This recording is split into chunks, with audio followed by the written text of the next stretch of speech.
How much should this game mean for Joel Embiid? Well, for me, it means a lot for Joel Embiid. There comes a moment in time where you have to recognize who you are and who you are not. And particularly, that's the case when somebody is staring you in the face and they're everything you're supposed to be. You're talking about a guy in Giannis that has gained about 57 pounds of muscle since he got into the league. He runs like a gazelle up and down the court. He's averaging 31 and 12.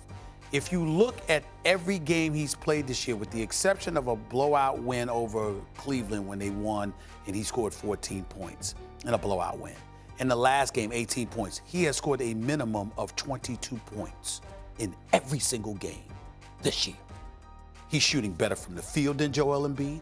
He's shooting better from three-point range than Joel Embiid. He's more active. He looks more in shape.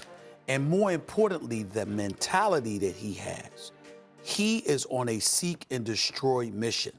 There is one man, in my opinion, who can neutralize that to some, not stop him. I'm talking about to be in the conversation, to make you take notice of him. That's Joel Embiid. The problem is we're not seeing that. Giannis is going this way.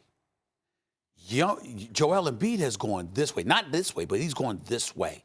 And I'm concerned about that because when you end the season, Max and Jay, literally, and I'm not ridiculing Joel Embiid in any way because I like him a lot, and I wouldn't. You can like somebody, but I wouldn't ridicule him with what I'm about to say. Okay. When I bring up that you were crying in the hallway in the arms of your girl with everybody watching, okay, that happened. That means you're gonna come back hungrier. Mm-hmm. And the first time that was what you predicted. And the first time you showed up to that same arena, you scored 0 points. Right. The fact that it was 0 tells you something. It's something wrong. But I got so like should never happen. You're right about that part about Embiid, but I got to focus for a second on Giannis and why it's almost not fair to Embiid. Giannis is the best player in basketball today. Like last year, he was the best player until it mattered most, and then it was Kawhi. But we're back to the regular season. He's better than he was last year. Across the board, all the numbers with the eyeballs, everything, his advanced analytics, everything is like towering above the league. He's also 6'11", cock diesel, and it's not just an Embiid comparison. Like in one world, it's Giannis going up against Embiid. In another one, it's him going up against Simmons. He's actually more like Simmons. And here's the scary thing about Giannis. I said last year he gets a three-point shot. He's the guy who could challenge Michael Jordan, in fact, as the greatest player of all time. But there's another element to it, and we saw it when they played Toronto last year. His handles are excellent, excellent for a 7-footer, basically. They're not Ben Simmons. You know, if he had Ben, it's not just hitting the shot, it's getting your own shot. He's played a little biggish last year, and that's why you can kind of compare him to Embiid. But he has the handles and the development there with the shot, where he is able to create his own shot and hit it. He's going to wind up replacing Jordan as the best player ever. It's not just going to Embiid. It's going at Simmons, too. He's like both of them. That's what makes him impossible. Doing it on both ends. But Jay, I always get frustrated when I watch the 76ers play. At the beginning of the year, I picked them to win the whole thing. People thought I was crazy. I picked them to go to finals. But when I saw Joel Embiid cry, I was like, oh, this means something to him. Same thing I said. He's going to come back with vengeance and dominate people. Yep. When I saw Ben Simmons making jump shots, talking to his trainer, Chris Johnson, hey, he's focused, locked in. I thought that's who these two people were going to be. They are regressing right now.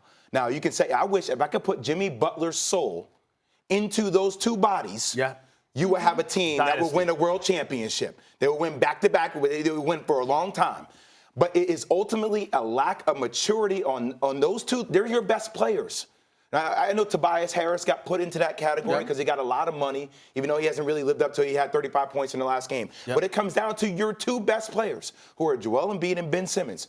There needs to be a maturity there that takes their game to the next level. And I'm going to say it now. I do not think this team can win a world championship with Joel Embiid being their best player. I think it has to be Ben Simmons. I'm not going to disagree. It has to be that. I'm not going to disagree with you there. I'm just talking about when you look at a guy like Joel Embiid, You're 7'1" with all the requisite skills. And what I'm saying is when we look at him outside, because the health obviously is always a question mark with him, but the other thing is attitude. How are we, and this is just me, and I'll ask you this question, Jay, because I think it's fair.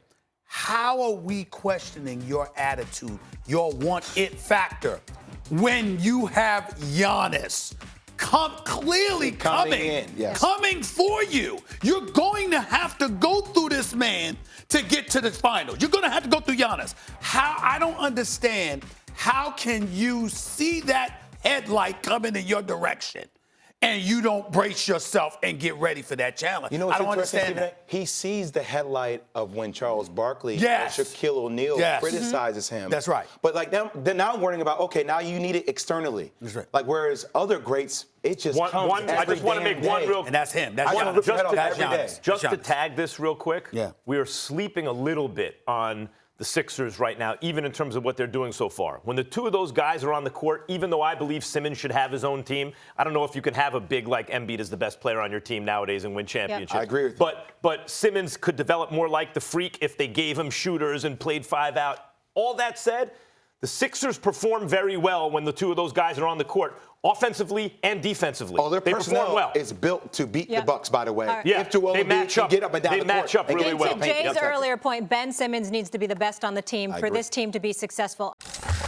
Thanks for watching ESPN on YouTube. For more sports highlights and analysis, be sure to download the ESPN app. And for live streaming sports and premium content, subscribe to ESPN+.